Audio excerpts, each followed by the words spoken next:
আসসালামু আলাইকুম এভরিওয়ান।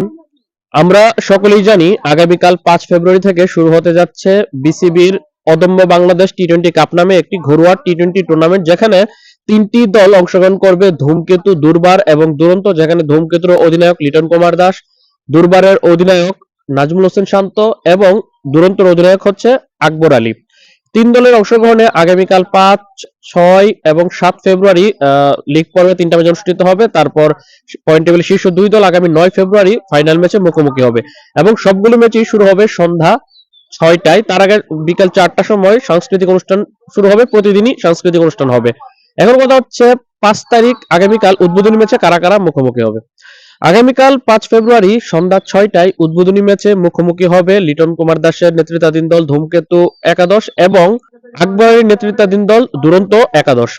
তারপর দিন অর্থাৎ আগামী 6 ফেব্রুয়ারি সন্ধ্যা 6টায় দ্বিতীয় ম্যাচে মুখোমুখি হবে লিটন কুমার দাসের ধূমকেতু একাদশ এবং নাজমুল হোসেন শান্তর দুর্বার একাদশ। তারপর দিন আগামী 7 ফেব্রুয়ারি তৃতীয় টি-20 ম্যাচে মুখোমুখি হবে নাজমুল হোসেন শান্তর নেতৃত্বাধীন দুর্বার একাদশ এবং আকবর আলীর নেতৃত্বাধীন দল দুরন্ত একাদশ। তারপর এই তিন দলের মধ্যে পয়েন্ট টেবিলের শীর্ষে যে দুইটা দল থাকবে তারা আগামী 9 ফেব্রুয়ারি ফাইনাল ম্যাচে সন্ধ্যা 6টায় মুখোমুখি হবে। তার আগে আগামী 8 ফেব্রুয়ারি বিরতি রয়েছে, অর্থাৎ 5, 6 এবং 7 ফেব্রুয়ারি 3 দিনে 3টা ম্যাচ অনুষ্ঠিত হবে সন্ধ্যা 6টায়। তারপর 8 ফেব্রুয়ারি বিরতি দিয়ে আগামী 9 ফেব্রুয়ারি অনুষ্ঠিত হবে ফাইনাল ম্যাচটি। এই চারটি ম্যাচে অংশগ্রহণ করবে মোট 39 জন ক্রিকেটার, অর্থাৎ প্রত্যেকটি দলে 13 জন করে ক্রিকেটারকে রাখা হয়েছে। এই নিয়ে কিন্তু আমি একটা স্কোয়াড ভিডিও করেছি, যেখানে তিনটি দলের 13 জন করে, তিন দলে মোট 39 জন ক্রিকেটারের নাম ঘোষণা করেছে বিসিবি, সেটা আপনার সামনে প্রকাশ করেছিলাম। তবে সেই একাদশ থেকে একটা পরিবর্তন হচ্ছে, সেটা হচ্ছে সাইনাস রোগে আক্রান্ত হয়ে আসন্ন এই অদম্য বাংলাদেশ টি-20 কাপ থেকে ছিটকে গেছে ধূমকেতু দলের অন্যতম একজন তারকা পেসার তাসকিন আহমেদ। এখন তাসকিন আহমেদের বিকল্প হিসেবে সেখানে রাখা হয়েছে আরেক পেসার মুকিদুল ইসলাম মুগ্ধকে।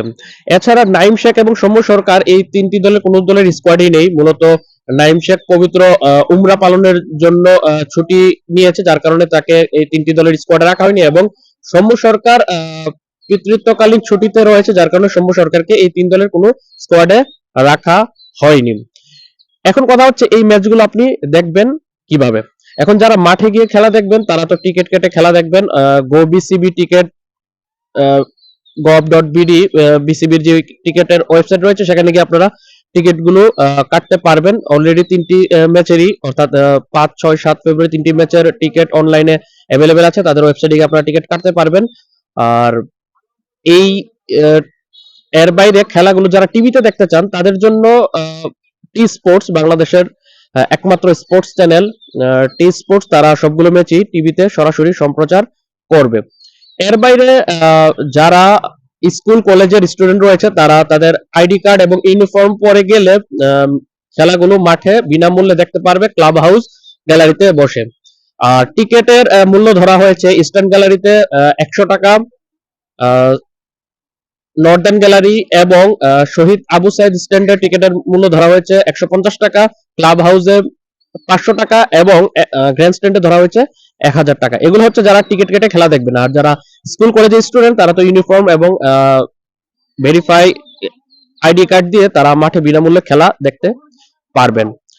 এখন আগামীকাল 5 ফেব্রুয়ারি প্রথম ম্যাচে ধূমকেতু এবং দুরন্তর সম্ভাব্য একাদশ কিরকম হতে পারে সেটা নিয়ে খুব শীঘ্রই আপনাদের সামনে ভিডিও নিয়ে হাজির হব।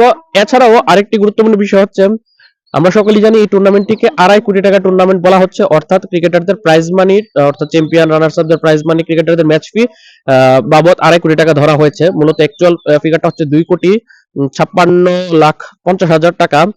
এই পুরো টাকাটা কিভাবে ডিভাইড করা হবে সেগুলো নিয়ে নেক্সট একটা ভিডিও নিয়ে আসবো খুব শীঘ্রই। ততক্ষণ পর্যন্ত ভালো থাকুন, সুস্থ থাকুন, মাজহারুল ইসলাম অনিক চ্যানেলের পাশে থাকুন। আল্লাহ হাফেজ।